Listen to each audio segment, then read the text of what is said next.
अस्सलाम वालेकुम दोस्तों, कैसे हैं आप सब लोग। उम्मीद है खैरियत से होंगे।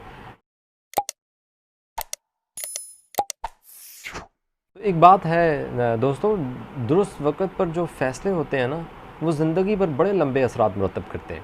और फ़ैसलों में देर हो जाए और फ़ैसले वक्त पर ना हों तो नस्लें इसका ख़मियाज़ा भुगतती हैं। ये समझने की बात है, जिसकी समझ में आ जाए। वैसे समझ समझ की भी बात है, हर किसी की समझ एक जैसी नहीं होती, हम सब इंसान हैं। तो आपसे इस थोड़ी सी हल्की फुल्की डिबेट के बाद एक अहम मौजू के ऊपर दोबारा आते हैं उसकी तरफ, और वो है एक लंबा वक्फ़ा था हमारी पिछली वीडियो, और इसमें कुछ मसले मसाइल में रहे हैं, इस वजह से आपसे रब्ता नहीं हो पाया। तो अब जो है हम दोबारा से एक अहम मौजू जिसका ताल्लुक़ बैनुल अक़वामी मौजू है, ये इसका ताल्लुक़ चीन और भारत के साथ है। चीन और भारत तनाज़ा जो है इस वक्त दोबारा से सर उठा चुका है और बार बार ट्रेंड्स में है, और बार बार इस पर गुफ्तगू हो रही है और इसमें तब्दीलियाँ रूनुमा हुई हैं। अभी पिछले चंद दिन पहले 22 जून को भारत और चीन की सरहद पर वाक़या गवान वैली में 20 भारतीय फ़ौजी और एक कर्नल मारे गए चीनी फ़ौज के हाथों। चीनी फ़ौजियों ने बाद में चीनी दफ्तर ख़ारजा ने इस पर वजाहत दी और कहा कि भारत अपनी हरकतों से बाज आ जाए, जो वो हरकतें कर रहा है, और अपनी हद में रहे, और गलत ख़बरों और गलत प्रोपेगेंडे पर बात ना की जाए। ये चीन भारत तनाज़ा असल में है क्या? ये वादी गवान कहाँ है? इसमें क्या वजूह, इसकी क्यों इतनी अहम है भारत के लिए, और क्यों इतनी अहम है चीन के लिए, इस पे हम बात करते हैं। तो सबसे पहले जियोग्राफ़ी जो इसकी है वो समझने की ज़रूरत है। ये इतनी इम्पॉर्टेंट है जिसको समझे बगैर इस पर गुफ्तगू नहीं हो सकती, इसको आगे डिस्कस नहीं किया जा सकता। तो सबसे पहले हम उस तरफ चलते हैं। भारत ने अपने जो ज़ेर कब्ज़ा कश्मीर है उसको हालिया दिनों में जब 370 का इतलाक़ किया तो उसने इसको 3 हिस्सों में तकसीम किया, लद्दाख और जम्मू और वादी। और पाकिस्तान ने भी अपने ज़ेर कंट्रोल जो कश्मीर का आज़ाद कश्मीर जो कहलाता है, इसको गिलगित बल्तिस्तान और आज़ाद कश्मीर के रीजन में तकसीम किया हुआ है। तो इसका एक तीसरा पार्टनर है जो पहले साइलेंट पार्टनर के तौर पर कहलाता था, चीन। अब वो साइलेंट पार्टनर नहीं है इन वाक़यात के बाद। चीन लद्दाख का एक हिस्सा, लद्दाख एक बुनियादी तौर पर कश्मीर का हिस्सा है, गिलगित बल्तिस्तान कश्मीर का हिस्सा है, ये पूरा कश्मीर रीजन है। इसकी बहुत अहम जियोग्राफ़ी है। मसला कश्मीर जो है उसने इस वाक़े की बुनियाद पर हाईलाइट हुआ है, पूरी दुनिया में हाईलाइट हुआ है, और इसको आलमी सतह पे समझना चाहिए। अब पाकिस्तान को इसकी भरपूर सफारतकारी भी करनी चाहिए। ये बड़े नाजुक लम्हात हैं। तो सबसे पहले दीगर बातों के बाद इस तरफ चलते हैं कि ये जियोग्राफ़ी क्यों इतनी अहम है, इस पर बात करते हैं।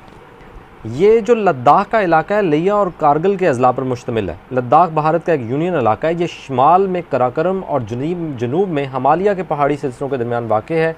भारत में ये बहुत कम आबादी वाला इलाका है, यहाँ पे आबादी ना होने के बराबर है।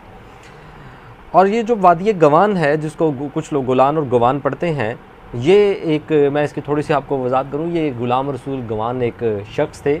उन्होंने इस जगह को दरियाफ़्त किया था, तो उनके नाम पर इनको गवान, उनकी जो एक बरादरी होगी उसके नाम पर इसको कहा जाता है, या उनका लक़ब होगा, तो उनके नाम से ये मंसूब है।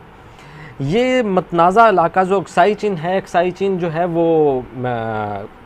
वो चाइना के पास है।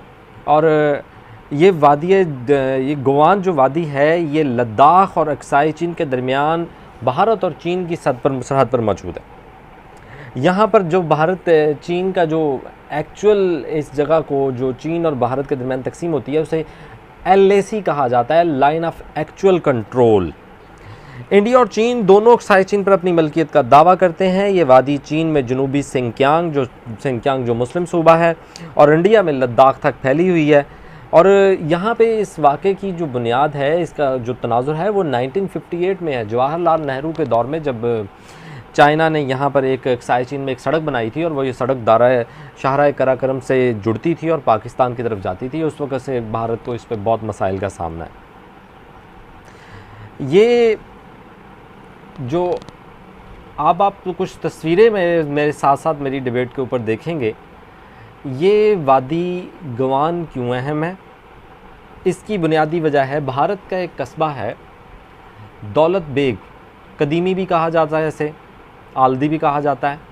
ये दौलत बेग में भारत ने, बल्कि भारत की पॉलिसी में, जब पाकिस्तान और चीन ने इक़्तिसादी राहदारी पर काम शुरू किया तो शायद मैं समझता हूँ भारतीय मंसूबा साज़ों को अपनी जो हिकमत अमली थी उसको बदलने में उन्होंने कुछ देर की है, और ये देर हमारे हक़ में है, हमें इसका फ़ायदा ही हुआ है। वो ये कि भारत ने उसके बाद दौलत बेग पे एक कस्बा है, वहाँ पे एक सड़क बनाई, और ये कस्बा जो है ये शाहराह कराकरम से महज 8 किलोमीटर की दूरी पर, जहाँ पे चीन और पाकिस्तान की इक़्तिसादी राहदारी का इंतहाई अहम रूट गुज़र रहा है। आपने पिछले दिनों देखा होगा कि गिलगित बल्तिस्तान पर भी भारत हमले का मंसूबा बनाता रहा है, और इसको ये सारी जो है कार्रवाई वो इक़्तिसादी राहदारी के तनाजुर में हो रही है। मैं आपको एक और मज़े की बात बताऊँ, जितने आर्टिकल्स वगैरह नेट पर बैनुल-अक़वामी वेबसाइट जैसे BBC हैं और वॉइस ऑफ अमेरिका है या और कुछ वेबसाइट्स हैं, ये इसमें इनके आर्टिकल्स में आपको इक़्तिसादी राहदारी का तज़किरा नहीं मिलेगा कि ये इस वाक़े के पीछे इक़्तिसादी राहदारी का मसला है। वो इसको सिर्फ़ चीन हिंद सरहदी तनाज़े के ऊपर बात कर रहे हैं, लेकिन इसकी असल वजूहात, बहुत सारी वजूहात में से एक वजह पाक चीन इक़्तिसादी राहदारी है, और बहुत बुनियादी वजह है ये, इसको किसी सूरत भी इग्नोर नहीं किया जा सकता। मैंने आपको बताया कि दौलत बेग में भारत ने, वैसे तो जो 3000 से किलोमीटर ज़्यादा लंबी सरहद है, अरुणाचल प्रदेश, सिक्किम और ये लद्दाख के इलाके, और ये लंबी सरहद फैली हुई है, तो यहाँ पे तनाज़ात रहे हैं। जैसे तिब्बत पे भारत अपना दावा करता रहा है, और दलाई लामा को बड़े अरसे से उन्होंने अपने भारत को पनाह दे रखी है। और मैं आपको यहाँ एक अहम बात बताऊँ, फिर उसकी तरफ दोबारा उस तरफ आते हैं।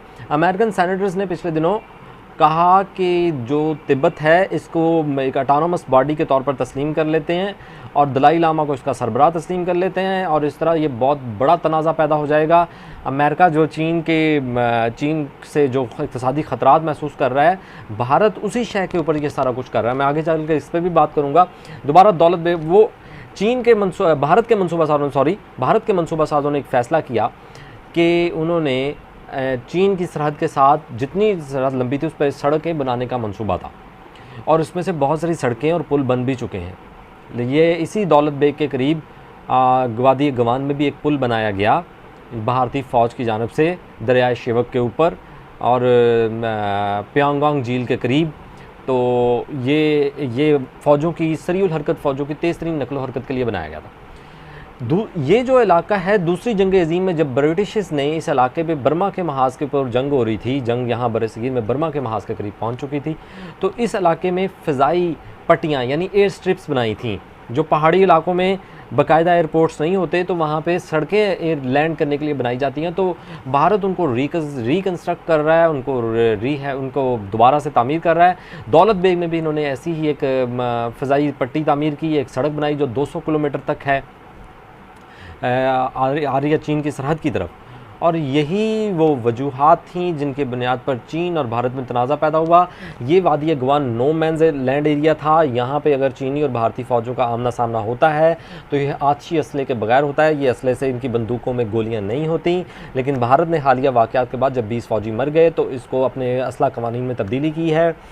चीन ने फिर जब ये देखा कि भारत के मंसूबा साज, इस वक्त भारत मिलिट्री क्या कर रही है, तो चीन ने यहाँ अपनी आर्मी को भिजवाया। अब आप अगर आने वाली तस्वीरों में देख रहे होंगे कि यहाँ जो मई के हालात थे वहाँ पे चीन के फ़ौजी मौजूद नहीं थे। फिर बाद में अगर 22 जून के आप अगर देखते हैं नक्शे में, तो आप देखते हैं कि बहुत बड़े पैमाने पर चीनी फ़ौजी वहाँ मौजूद हुए हैं। चीन ने अपनी यहाँ तामीरात की, बंकर्स बनाए, और भारत को इससे दूर रखने के लिए उन्होंने 50 से 60 किलोमीटर इस वादी गवान के अंदर तक घुस आए हैं। वो अब यहाँ आके उन्होंने अपनी तामीरात की हैं, भारत को इसे दूर रखने की कोशिश की और मतलबा किया है कि आपने कार्रवाई की थी, उसके जवाब में हमने ये किया है। इसका असल मकसद मैं आपको बताता चलूँ, पाक चीन इक़्तिसादी राहदारी है, इसको भारत से दूर रखना है, और भारत अमरीकी शय के ऊपर ये सारा कुछ कर रहा है। मैं बार बार इस चीज़ पे ज़ोर दे रहा हूँ, भारत अपने ताईं ये कुछ नहीं कर सकता। भारत की इतनी हड्डी पसली नहीं है चीन के मुकाबले में कि वो इतने बड़े पैमाने पे कार्रवाई करे, और भारत को जो टू फ्रंट वार का एक नज़रिया जो बबन रावत ने पेश किया था, भारतीय आर्मी चीफ ने, कि वो चीन और पाकिस्तान की सरहद के ऊपर उससे 40 से ऊपर फ़िज़ाई स्क्वाड्रन्स की ज़रूरत है, जबकि भारत के पास इतने फ़िज़ाई स्क्वाड्रन नहीं है। और 27 फरवरी को जिस भारत को जो मार पड़ी थी, उसके बाद तो भारतीय फ़िज़ाइया के ऊपर और भी सवालात उठ गए। तो भारत अब इस वाक़े के बाद भारत ने अपनी मूव्स भी की हैं, फ़ौज भी वहाँ भिजवाई है और वहाँ पे अपने जंगी जहाज़ों को भी उड़ाया है। लेकिन भारतीय मीडिया में शुरू के दिनों में जैसे ही ये हलाकत की खबरें आई हैं तो गोया सांप सूंघ गया था। नरेंद्र मोदी कहीं नज़र नहीं आए, भारतीय मीडिया कहीं नज़र नहीं आए। मैं आपको एक छोटी सी वीडियो दिखाता हूँ जिसमें पता चलता है कि ये भारतीय हुकूमत ने तो इस पर बाद में एतराफ़ किया है, लेकिन ये जनरल बख्शी जो हैं वो क्या कह रहे हैं। आप छोटी सी एक वीडियो है वो मुलाहिज़ा करें, इसके बाद हम फिर दोबारा वाक़यात की तरफ आते हैं। ये देखें, परसों रात जो गालवान वैली में हुआ है वो एक बहुत ही सिग्निफिकेंट इंसिडेंट है। वो एक बिल्कुल नई सीमा रेखा उसने पार कर दी है, एक नई सिचुएशन क्रिएट की है।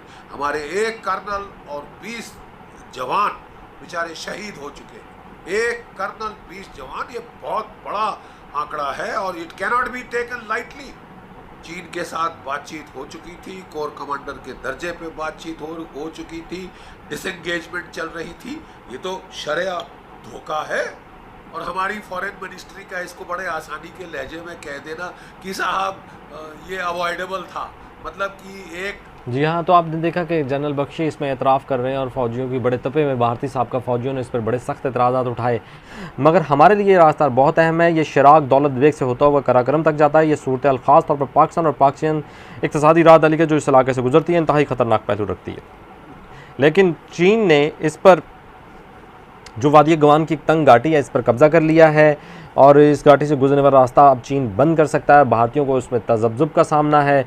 भारतीय फ़ौज के लिए अब ये एक बहुत मुश्किल और नामुमकिन अमल हो गया कि जो एक भारत की तरफ से एक जो आप ज़मीनी रास्ता आ रहा था उस पर चीन कब्ज़ा कर चुका है। चीन ने उसको रोक दिया है। इसी वजह से अब भारत के पास फ़िज़ाई रास्ता बचता है, जो कि एक मुश्किल काम है। इस वजह से लद्दाख में प्योगंग टेसू, गोवान वादी, डेचुक के दोनों मकामात पर फ़ौजों के दरमियान झड़पें हुई। जब मशरक़ में सिक्किम के पास भी ऐसे वाक़यात पेश आए, मशरक़ी लद्दाख में झील प्यांगोंग, जिसका मैंने आपको पहले जिक्र किया था, दोनों पाक चीन दोस्ती का हक़ निभाते हुए मैं आपको ख़बर दे रहा हूँ, इस इलाके में अपनी फ़ौजें तैनात की। ये पाकिस्तान के यहाँ गिलगित बल्तिस्तान तक तो पाकिस्तान अपनी हिफाजत कर सकता है, लेकिन इससे आगे तो नहीं ना कर सकता। ये इलाका कितना अहम है इसकी बात सुन लें। 3 एटमी ताकतें इस पर बैठी हुई हैं, जौहरी ताकतें, गिलगित बल्तिस्तान, लद्दाख और अक्साई चीन का इलाका। यहाँ 3 एटमी ताकतें इकट्ठी हो रही हैं। कितना अहम फ्लैश पॉइंट है ये दुनिया का, जो दुनिया का बना हुआ है और दुनिया की नज़रें अब इस पर गड़ी हुई हैं। वादी गवान जो है वो इस वक्त अपनी स्ट्रेटजिक पोजीशन की वजह से इंतहाई अहम सूरत अख्तियार कर चुका है। अगर भारत देखें, मैं आपको एक बात बताता हूँ, पाकिस्तान के गिलगित बल्तिस्तान पर अगर हमला किया जाए तो ये सी पैक रूट को काट सकता है और अमेरिका और इसराइल के ये मुफाद में है। वहाँ पर डैम की जो दिया मीर बादशाह डैम है वो तमीर कर रहा है पाकिस्तान, तो भारत इसको रोकना चाह रहा है, इस डैम को, इस इलाके के लिए। इसीलिए पाकिस्तान जो है, चीन ने ये वाक़यात जो हैं जो हालिया हुए हैं ये हमारे हक़ में गए हैं। अब मैं आपको बताऊँ, भारत इस वक्त अपने तमाम हमसायों को डिस्टर्ब कर रहा है। नेपाल के साथ उसके मसाइल हैं, भूटान के साथ उसके मसाइल हैं, बांग्लादेश के साथ उसकी नाराज़गी है, पाकिस्तान के साथ तो वो पाकिस्तान के वजूद को ही तस्लीम करने से इनकारी रहता है, और चीन के साथ उसके मसाइल हैं। तमाम लोगों के साथ ये जो नरेंद्र मोदी, जिसको भारतीय अपोजिशन के रहनुमा राहुल गांधी ने सरेंद्र मोदी का खिताब दिया है, ये बीजेपी के जो चंद लीडर हैं, जिसमें राजनाथ सिंह वज़ीर दिफा, योगी आदित्यनाथ, ये अजीत दोवल, ये जो 4-5 लीडर हैं, और ख़ुद नरेंद्र मोदी जो सरेंद्र मोदी का खिताब हासिल कर चुके हैं ख़ुद भारतीय अपोजिशन के हाथों। ये नहायत ख़तरनाक, इन्होंने ना सिर्फ कश्मीर के अंदर मुसलमानों को तंग किया, 370 का ख़ात्मा किया, अब तो यहाँ तक बात आ रही है कि चीन ने यहाँ तक कहा है कि अभी लास्ट टाइम में कुछ रिपोर्ट्स आई हैं कि चीन ने भारत को ये भी धमकी दिया कि हम अपनी जो फ़ौजें हैं वो मकबूजा कश्मीर में भी भिजवा सकते हैं और आप 370 ख़त्म करें। भारत इस घिनौने मंसूबे के ज़रिए इस्तिस्वाब राय का जो एक पुराना कानून है उसको तब्दील करना चाहता है। तो इस पर बड़ी तेज़ी से हमारी निगाहें जमी हुई हैं, हम भी देख रहे हैं इस पर क्या हो रहा है। मैं आपको बता दूँ, ये भारतीय जो इतना अपनी तपे हुए हैं, इनको ये याद रखना चाहिए, नेपाल के 32,000 गोरखा जो हैं, जो नेपाल के फ़ौजी हैं, वो भारत की फ़ौज में मजबूत हैं, और सिख रेजिमेंट के फ़ौजी भी भारत के इतने हक में नहीं हैं। अमेरिका नहीं चाहता कि इस खित्ते में जो है वो चीन मजबूत हो, और भारत नहीं चाहता कि पाकिस्तान मजबूत हो। तो चीन की जो एक जो दुनिया की इस वक्त बड़ी इकानमी बन चुका है, अमेरिका उसको किसी ना किसी सतह पर चैलेंज दे रहा है, और इसके जवाब में पाकिस्तान को तंग कर रहा है। भारत बलूचिस्तान से लेकर सी पैक के अगले रूट जहाँ तक बलूचिस्तान में जहाँ से शुरू हो रहा है वहाँ पे भी दहशतगर्दी की कोशिशें, और जहाँ पे ये एंड हो रहा है वहाँ पे भी भारत अपनी फ़ौजों के ज़रिए इसको डिस्टर्ब करने की कोशिश कर रहा है। ISI हेडक्वार्टर में चंद दिन पहले पाकिस्तान के तीनों सरबराहान ने मुलाकात की है। ये मुंबई हमलों के बाद पहली मुलाकात थी जिसमें ISI हेडक्वार्टर में सारे बड़े मिल बैठे। यकीनी तौर पर जो भारत और चीन तनाज़ा है वो अवामिल डिस्कस हुए होंगे। इसके अलावा भारत इस वक्त, मैं आपको आखिरी बात इसके बाद इजाज़त चाहूँगा, भारत जो है इस वक्त इस तनाज़ा के बाद पाकिस्तानी सरहद के ऊपर कार्रवाई कर सकता है। शाह महमूद कुरैशी और हमारी इंटेलिजेंस एजेंसियों के पास इत्तलात मौजूद हैं। पाकिस्तान को कड़े जवाब के लिए धमकी के ज़रिए उसको रोक सकता है। ये दोस्ती हिमालय से ऊँची, समुद्रों से गहरी और शहद से मीठी है, ये वही उसका सबूत है इस वक्त जो मिल रहा है आपको। लिहाजा इंशाअल्लाह ताला अच्छी उम्मीद रखें। आइंदा आने वाले दिनों में मैं आपको इस पर भरपूर और तरीके से आगाह करूँगा।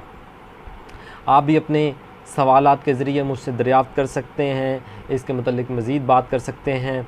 नीचे कमेंट्स में आप बताएं आपको क्या पूछना है, मैं आपको इस पर मज़ीद ब्रीफ़ करूँगा। ये एक बहुत बड़ा मंसूबा है, एक आलमी मंसूबा है, इसकी बहुत सारी जातें हैं। अगर इस पर घंटा भी बात की जाए तो कम है, तो इसलिए इसको यहीं क्लोज़ करते हैं, और आइंदा आने वाले दिनों में मैं आपको इस पर मज़ीद भी आगाह करूँगा कि इस पर क्या हो सकता है। मुझे इजाज़त दें। आपके साथ एक आखिरी बात, चैनल को सब्सक्राइब करें, वीडियो को लाइक करें और कमेंट करें, ताकि आपको मज़ीद बर वक्त अच्छे तज़िये बर वक्त मिलते रहें। बहुत शुक्रिया, इजाज़त दें। अस्सलाम वालेकुम।